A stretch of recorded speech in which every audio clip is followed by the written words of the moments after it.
So we have the pleasure during the opening ceremony of this World Masters Athletics Indoor Championships to meet personally Martin Liquory, just a legend in athletics in the United States. For me, really, it's a pleasure to meet you. Well, thank you. Thank So you for coming to Gainesville. yeah, I have a friend because maybe I changed the sequence of questions. No, maybe you think that I'm going to ask you another, but I want to start by showing the people this that you have here, this shirt. What about this? Can you tell the people yourself? Yeah, well, I was in the final of the 1500 meters in Mexico City, and I didn't realize this was in my closet. I had another one, and I thought I had one, and I recently found that I had two, and this one has the actual number that, we ran that. And Kip Kano won the race, Jim Ryan was second. I was 19 years old. It was a real exciting time. Really satisfied. You have just a career after being an athlete. You won gold medal. I was reading in Pan Am Games in Cali, 1971. But after your retirement, you became a sport broadcaster, mainly in athletics. What? How do you do that work? How do you feel doing that? Well, I loved it. I loved it because I got to go to all the big competitions. I stayed in contact with the sport. I often say the reason I was offered that job was that all the broadcasting executives were from New York City, and I was from outside of New York. So they didn't think I had an accent. I talked like them. And so it was a great career. I stayed involved in the sport for 40 years after I retired. Amazing. What about this experience, having the World Masters Athletics Indoor Championship here in Gainesville, in Alachua County? Yeah, it's a real thrill because Sven has built this great facility with an indoor track, one of the best in the world now, and to have 4,000 people come from all over the world is great. And I think some of them will see Gainesville, which has a long history of great training places. When I was running, Greta Bites came here to train, Rod Dixon.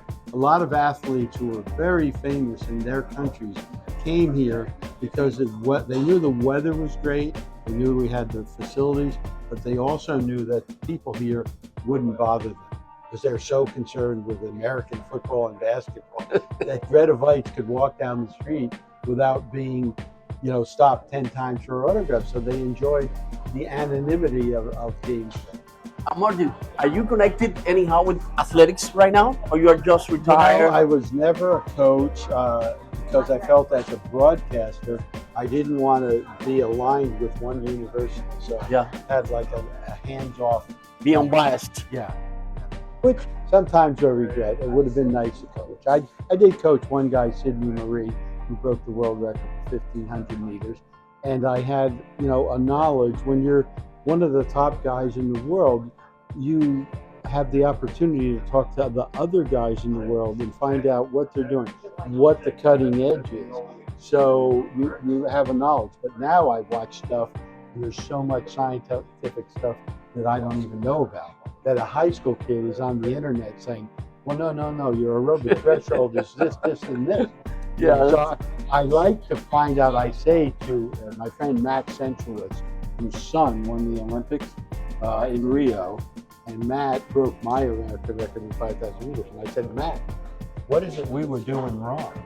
He said, well, we weren't doing anything wrong, but people are on the internet and they know what other people's workouts are, and it's science. I always said it. It's science, and why do you keep doing it?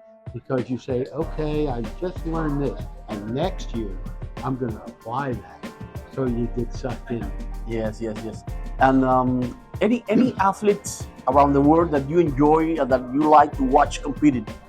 It can be he or she can be from the United States or around the world. Yeah. Right now, when you see the Olympics or the World Championships, an athlete or two athletes that you enjoy watching? I watch them all because the races now are so competitive. There's so many people who can run fast. There's so many world records. And we're in kind of a shocking phase because of the new shoes and the new tracks. So people are doing stuff that just is mind-blowing to older guys, like me. So, and I always felt you don't really root for one guy. You're rooting for the human race. So whether it's an African or European or an American, Mexican that breaks the world record, he is a human and he showed us what's possible. I don't care what country he's coming from. Okay. Well, thank you for this way. For me, a Yeah, pleasure thank you. to have the Okay. chance to talk to you. All right.